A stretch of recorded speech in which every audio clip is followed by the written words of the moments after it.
রুক্মিণীকে নিয়ে আমি হিন্দি ছবি করতে চেয়েছিলাম।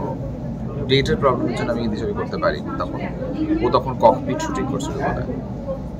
তার পরবর্তীকালে বন্ধু হিসেবে যোগাযোগ থাকে।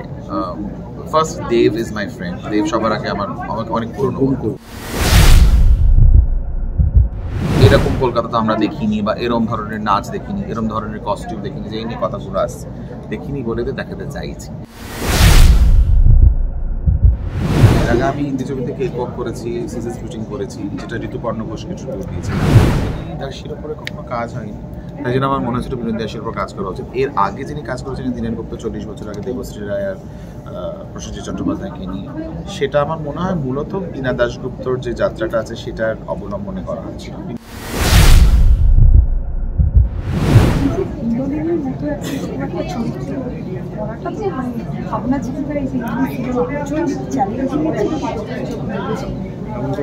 যখন ভেবেছিলাম, of course it was very challenging because you don't get to do a biopic every day and you don't get, and me being a filmmaker, আমি নিজে একজন ফিল্মমেকার হিসেবে এটা আমার প্রথম বায়োপিক জনরার উপরে কাজ করা। এর আগে আমি হিন্দি ছবিতে কেক ওয়াক করেছি, সিজন শুটিং করেছি, যেটা ঋতুপর্ণ ঘোষকে ট্রিবিউট দিয়েছিলাম, which is again the most viewed film on OTT. তারপরে এক দুবার জন্য গত বছরের ন্যাশনাল অ্যাওয়ার্ড পেলাম। তার মধ্যে আরো হিন্দি ছবি বাংলা ছবিতে যখন আমি এলাম তখন আমার মনে হয়েছে আমি এমন একটা কিছু কাজ করবো যেটা আমার মনে হয় যেটা বাংলা ভাষা ছাড়া করা যাবে না, আর এমন একটা জনরা বা এমন একটা ধরনের ছবি বানাবো যেটা তথাকথিতভাবে যে বাংলায় হয় সেরকম নয়।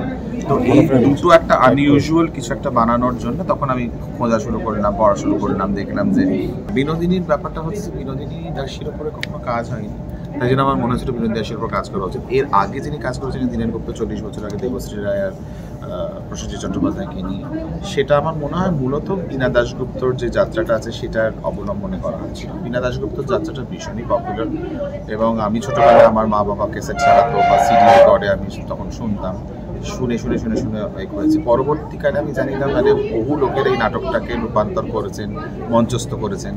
ইনফ্যাক্ট গতকালই আমরা আরামবাগে গেছিলাম, আমি আর রুক্মিণী, নটি বিনোদিনী যাত্রাপালাতে। সেটা একটা দারুণ এক্সপিরিয়েন্স। সেখানেও নটি বিনোদিনী হচ্ছে 10,000 লোক ছিল নটি বিনোদিনী দেখতে এসেছে তারা।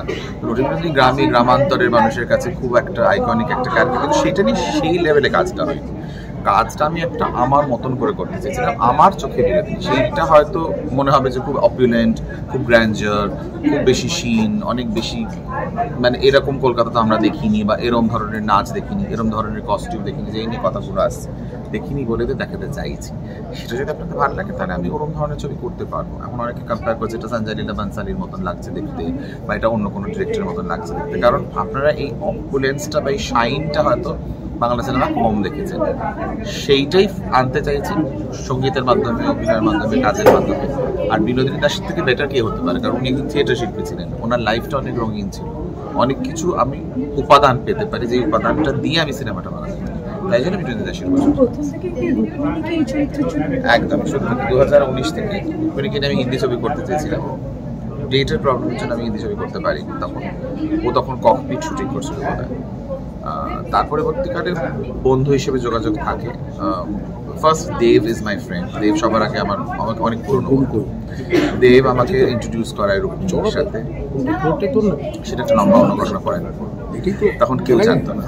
তো দেব আমাকে রুক্মিণীর সাথে ইন্ট্রোডিউস করে, তারপর থেকে আমরা জানতে পারি মানে রুক্মিণীর সঙ্গে আলাপ হয়, আর রুক্মিণীর সঙ্গে আমার একটা বন্ধুত্ব তৈরি হয়। কারণ রুক্মিণী খুব ভালো বই পড়ে, মানে বন্ধুত্বের কারণ হচ্ছে যে ও, আমরা জানি না, খুব মুষ্টিমেয় অভিনেত্রীদের মধ্যে এখনকার এই প্রজন্মের, যে গল্পের বই পড়ে, গল্পের বই বোঝে, ভাষাটা বোঝে, সেইটার থেকে আমাদের বন্ডিং। ওইটা থেকে আমার তখন মনে হলো যে যেহেতু ভাষা বোঝে, যেহেতু বই পড়ে, তাহলে হয়তো থিয়েটারের প্রতি ইন্টারেস্ট থাকবে। এইটা নিয়ে তারপর একদিন কথোপকথনের মধ্যে আমি একদিন ফোন করে বলি যে আমি বিনোদিনী বানাচ্ছি। তো অবভিয়াসলি ভেবেছি আমি হিন্দিতে বানাচ্ছি, নিয়ে চুপ করেছিল। এবার অল দ্য বেস্ট, খুব ভালো, I am so happy that you are making, and you are my Binodini. তখনও আমি ভেবেছি ফোন বোধহয় কেটে গেছে বা হয়তো কিছু একটা হয়েছে। তারপর কিছু আবার কল ব্যাক করি, ওখানে ফোনটা ধরাই ছিল।